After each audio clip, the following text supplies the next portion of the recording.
ಮುಂದೆ ಹಾಜರಾಗಿದ್ರಿ, ಎಷ್ಟೊತ್ತು ನಡೀತು, ಏನ್ ಹೇಳಿದ್ರಿ, ಅವ್ರು ಏನ್ ಹೇಳಿದ್ರು? ಮಧ್ಯಾಹ್ನ 12:15ಕ್ಕೆ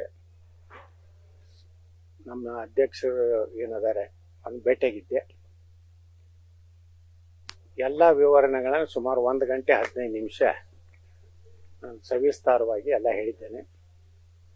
ಎಲ್ಲ ಅವರು ಸಂಪೂರ್ಣವಾಗಿ ನಾ ಹೇಳಿಕೆಗಳನ್ನು ಎಲ್ಲಾನು ಅವರು ಸ್ವೀಕಾರ ಮಾಡಿದ್ದಾರೆ.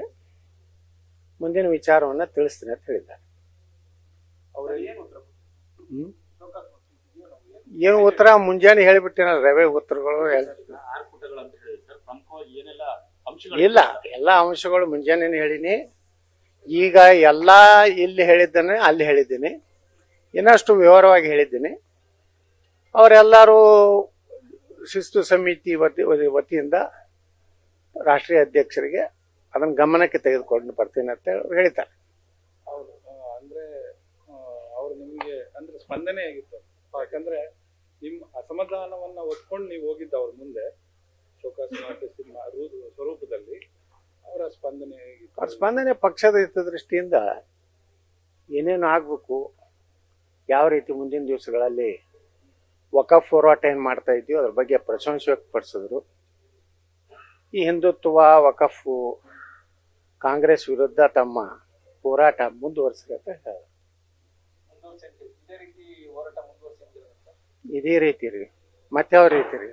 ಅಂದ್ರೆ ಪಕ್ಷದ ವೇದಿಕೆಯಲ್ಲಿ ಅಧ್ಯಕ್ಷರ ಜೊತೆಗೆ ಹೋಗ್ಬೇಕು ಅನ್ನೋದು ಹೇಳಿದ್ರೆ ಅಥವಾ ಹೇಗೆ ಸರ್? ಇಲ್ಲ, ಈಗ ನೀವು ಏನು ಹೋರಾಟ ಮಾಡ್ತಾ ಇದ್ದೀರಿ, ಒಳ್ಳೆ ಹೋರಾಟ. ಇಡೀ ದೇಶದಲ್ಲೇ ಕರ್ನಾಟಕ ವಕಫ್ ವಿಷಯದಲ್ಲಿ ಬಹಳ ಗಂಭೀರವಾಗಿ ತಗೊಂಡು ಪ್ರವಾಸ ಮಾಡಿ ಏನು ವರದಿ ಕೊಟ್ಟಿದ್ದೀರಿ ನಿಜಕ್ಕೂ ಪ್ರಶಂಸನೀಯ ಇದೆ. ಇದು ಬಹಳ ಅವಶ್ಯಕತೆ ಇತ್ತು ಮತ್ತು ಹಿಂದುತ್ವ ಅವಶ್ಯ ಇದೆ. ಅದರ ಜೊತೆಗೆ ಕಾಂಗ್ರೆಸ್ಸಿನ ಭ್ರಷ್ಟಾಚಾರ ಬಗ್ಗೆ ಹೆಚ್ಚು ಅದರ ಕಡೆ ಆದ್ಯತೆ ಕೊಡಿ, ಪಕ್ಷದ ಆಂತರಿಕ ವಿಚಾರದಲ್ಲಿ ಆದ್ಯತೆ ಕೊಡಬೇಡಿ ಅಂತ ಹೇಳಿ. ಯಾವುದು ನೋಡ್ರಿ, ಏನು ಮಾತಾಡ್ರ ಅಲ್ಲಿ ಒಳಗೆ ನಾವು ಮಾತಾಡಿ ಏನೇನು ನಿಮ್ಗೆ ಕೊಡಬೇಕು ಅದನ್ನ ನಾವು ಕೊಡ್ತೀವಿ. ಏನು ಒಳಗೆ ಏನು ಹೇಳ್ಯಾರ ಅವ್ರನ್ನು ಮನಸ್ಸಿನಾಗ ಇಟ್ಕೊಂಡು ಕೆಲಸ ಮಾಡ್ತೀವಿ. ಈಗ ಪಕ್ಷ ವಿರೋಧಿ ಚಟುವಟಿಕೆ ಮೇಲೆ ತಮ್ಮ ನೋಟಿಸ್ ಕೊಡಲಾಗಿತ್ತು. ಅಂದ್ರೆ ಈಗ ಇದನ್ನೇ ಮುಂದುವರ್ಸ್ಕೊಂಡು ಹೋಗಿ ಅಂತ ಹೇಳಿದ್ರಲ್ಲ ಸರ್? ಯಾರು ನೀವು ಅರ್ಥಕ್ಕೆ ಅನರ್ಥ ಮಾಡ್ಕೊಂಡ್ರಿ ಯಾರು ಏನು ಮಾಡ್ಲಿಕ್ಕೆ ಆಗೋದಿಲ್ಲ. ಇದನ್ನ ಮುಂದುವರ್ಸ್ಕೊಂಡು ಹೋಗ್ರಿ ಅಂದ್ರೆ ಅರ್ಥನು ಪಕ್ಷ ಸಂಘಟನೆ ಸಲುವಾಗಿ ವಕಫ್ ಇರ್ಬೋದು, ಹಿಂದುತ್ವ ಇರ್ಬೋದು, ಕಾಂಗ್ರೆಸ್ ವಿರುದ್ಧ ಕೆಲಸ ಮಾಡ್ರಿ ಅಂದ್ರೆ ಅರ್ಥೇನು? ಜಗಳಾಡಿರ್ಬೇಡ್ರಿ ಅಂತ ಹೇಳೋದಂಗ್ರಿ. ಆಂತರಿಕ ವಿಚಾರಗಳನ್ನು ಹೊರಗೆ ಮಾತಾಡಬೇಡ್ರಿ. ಏನೇ ಇದ್ರು ಪಕ್ಷದ ರಾಷ್ಟ್ರೀಯ ಅಧ್ಯಕ್ಷರು, ಗೃಹ ಮಂತ್ರಿಗಳು ಅವರೆಲ್ಲ ಮುಂದೆ ಹೇಳುವಂತ ಅಧಿಕಾರ ಇದೆ, ನೀವು ಹೇಳಿ ಅಂತ ಹೇಳಿದ್ರು. ಸರ್, ಇನ್ನೊಂದು ಈಗ ಏನೇ ಹೋರಾಟ ಮಾಡಬೇಕಾದ್ರೆ ಪಕ್ಷದೊಂದು ಹೋರಾಟ ನಡೀತದೆ, ಯತ್ನಾಳ್ ಅವ್ರದ್ದು ಹೋರಾಟ ನಡೀತದೆ. ಅದೇ ರೀತಿಯಾಗಿ ಪ್ರತ್ಯೇಕವಾಗಿ ನೋಡಿ, ನಮಗೆ ಇಷ್ಟೇ ಹೇಳಿದ್ದವರು, ಇವತ್ತೇನು ನೀವು ಹೋರಾಟ ಮಾಡಿದ್ದೀರಿ ಒಳ್ಳೆಯದು, ಒಳ್ಳೆ ರೀತಿಯಿಂದ ಹೋಗಲಿ. ನಿಮ್ಮ ಎಲ್ಲ ಭಾವನೆಗಳನ್ನ ನಮ್ಮ ರಾಷ್ಟ್ರೀಯ ಅಧ್ಯಕ್ಷರಿಗೆ ಮತ್ತು ಪ್ರಧಾನಮಂತ್ರಿಗಳಿಗೆ ಹಾಗೂ ಗೃಹ ಮಂತ್ರಿಗಳಿಗೆ ನಾನು ಕಮ್ಯುನಿಕೇಶನ್ ಮಾಡ್ತೀನಿ ಅಂತ ಹೇಳಿದ್ದಾರೆ. ಸರ್, ಸದಾನಂದ ಗೌಡರು ಒಂದು ಮಾತು ಹೇಳಿದರು. ನೋಡ್ರಿ, ಪಕ್ಷದ ಆಂತರಿಕವಾಗಿ ಪಕ್ಷದ ಯಾವುದೇ ವ್ಯಕ್ತಿಗಳ ಬಗ್ಗೆ ನೀವು ಮಾಧ್ಯಮ ಮುಂದೆ ಮಾತಾಡಬೇಡ್ರಿ ಅಂತ ಹೇಳ್ಯಾರ. ಹಾ, ಅದು ಸ್ವತಂತ್ರ ಇದ್ದೀರಿ. ಏನೇ ನಿಮ್ಮ ಕಷ್ಟ ನೋವು ಇದ್ದರೆ ನಿಮ್ಮ ಪಕ್ಷದ ಮುಖಂಡರ ಮುಂದೆ ಮಾತಾಡೋಕ್ಕೆ ಯಾವುದೇ ಇದು ಇಲ್ಲ. ಅದನ್ನ ಕಾಯ್ಕೊಂಡು ಹೋದ್ರೆ ಪಕ್ಷದ ಹಿತರಕ್ಷಣೆ ಒಳ್ಳೇದಂತ ಹೇಳಿದ್ದಾರೆ. ಸಮಾಧಾನ ಆದ್ಮೇಲೆ ಇದನ್ನೆಲ್ಲ ಸಲಹೆ ಕೊಟ್ಟಿದ್ದಾರೆ. ಆ ಸಲಹೆಗಳನ್ನೆಲ್ಲಾನು ನಾವು ಸ್ವೀಕಾರ ಮಾಡಿದ್ವಿ. ಬೇರೆ ಬೇರೆ ತರ ಚರ್ಚೆಗಳು ನಡೀತಾ ಇದೆ. ಅವರ ವಿರುದ್ಧ ಕಠಿಣ ಕ್ರಮ ತೆಗೆದುಕೊಳ್ತಾರೆ, ಉಚ್ಚಾಟನೆ ಅಂತಾನೂ ಅಂತ ಹೇಳ್ತಾ ಇದ್ರು. ಆ ತರದ್ದೇನು ಅಷ್ಟೊಂದು ಕಠಿಣ ಅದನ್ನ ನೀವು ವಿಶ್ಲೇಷಣೆ ಮಾಡ್ರಿ. ಇನ್ನು 10 ದಿವಸ ಸಮಯ ಇದೆ. 10 ದಿವಸದ ನಂತರ ಗುರ್ತಾಗ್ತೈತೆ ನಿಮ್ದು ಏನ್ ಆಗ್ಬಹುದು ಯತ್ನಾಳಿಗೆ ಅಂತ. ಈಗ ಹಂಗೆ ಹೇಳಕ್ಕಾಗ್ತದೆ? ಈಗ ಬರೀ ಅವ್ರು ವರದಿ ಕೊಡ್ತೀನಿ ಅಂತ ಹೇಳ್ಯಾರೆ. ವರದಿ ಮೇಲೆ ಪಕ್ಷ ಏನ್ ನಿರ್ಣಯ ತಗೋತೈತೆ ಅನ್ನೋದು ಅವ್ರ ಕೈಗಿಲ್ಲಲ್ಲ. ಅದು ಅಂತಿಮವಾಗಿ ನಿರ್ಣಯ ತಗೋದು ರಾಷ್ಟ್ರೀಯ ಅಧ್ಯಕ್ಷರು, ಪ್ರಧಾನಮಂತ್ರಿಗಳು, ಗೃಹ ಮಂತ್ರಿ.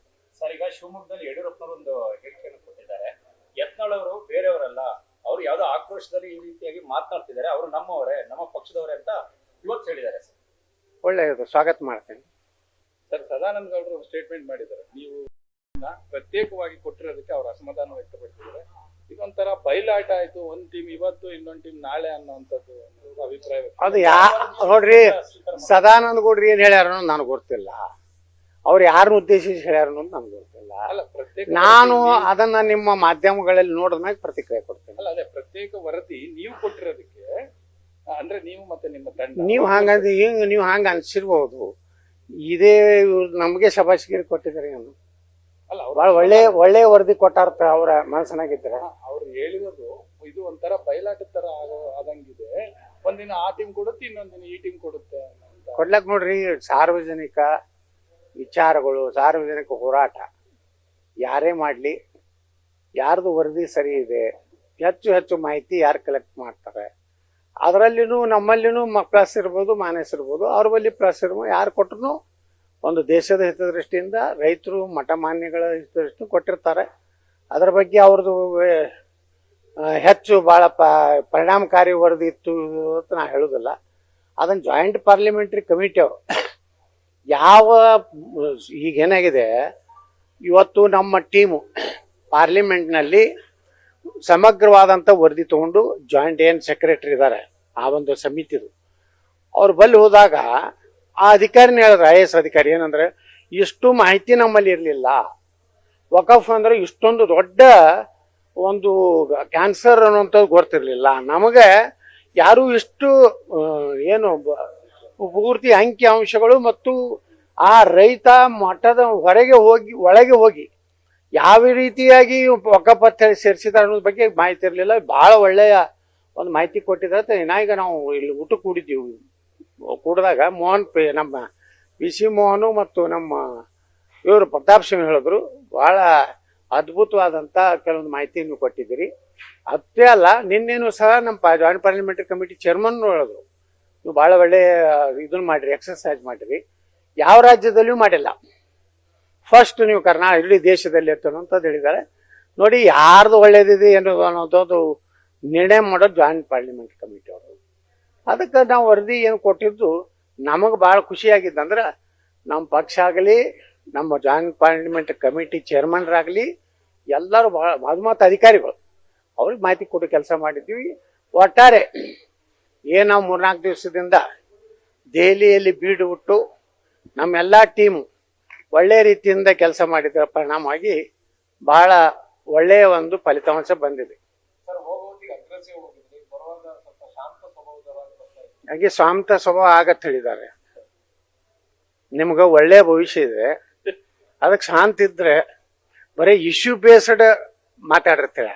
ಹಾಗಿದ್ರೆ ಮುಂದಿನ ದಿನಗಳಲ್ಲಿ ಹೊಸ ಯತ್ನಾಳವ್ರು ನೋಡ್ಬೋದು ಕರ್ನಾಟಕ ಬಿಜೆಪಿ. ಆಗೋದಿಲ್ರ ಹೊಸ ನಾವು ಎಲ್ಲಾರು ಹಂಗೆ ಹೇಳ್ತಿದ್ರು. ಹಿಂದಕ್ಕೊಬ್ರು ಲೀಡರ್ ಹೇಳ್ತಿದ್ರು, ಇನ್ನು ಮುಂದೆ ನಾನು ಹೊಸ ಟಿಮ್ ನೋಡ್ರಿ ಅಂತ ಹೇಳಿ. ಅವ್ರು ಎಂದೂ ಅವ್ರು ಸುಧಾರಿಸಲಿಲ್ಲ, ನಾವು ಹಂಗೆ ಇದೀವಿ. ಶಾಂತ ಸ್ವರೂಪಿಯಾದಂತ ಯತ್ನಾಳವರು ಇಲ್ಲ, ಶಾಂತ ನೋಡ್ರಿ. ಅಲ್ಲ, ನಾವು ನಗಲಾಕೈತೆ ಅಂತ ತಿಳ್ಕೊಬೇಕ್ರಪ್ಪ, ಏನಾಗೈತೆ. ಒಳ್ಳೆ ಕಾಫಿ ಕೊಟ್ರು, ಒಳ್ಳೆ ಬಿಸ್ಕಿಟ್ ಕೊಟ್ರು, ಊಟನೂ ಮಾಡಿದಿವಿ.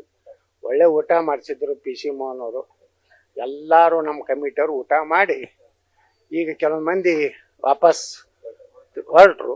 ನಾವೊಂದಿಷ್ಟು ಮಂದಿ ಇನ್ನೂ ನಾಳೆ ಇದ್ದು, ನಾಳೆ ಜಾಯಿಂಟ್ ಪಾರ್ಲಿಮೆಂಟ್ ಕಮಿಟಿ ಒಳಗೂ ಸ್ವಲ್ಪ ಪ್ರಸ್ತಾಪ ಮಾಡಿ ಹೋಗ್ತೀವಿ. Thank you.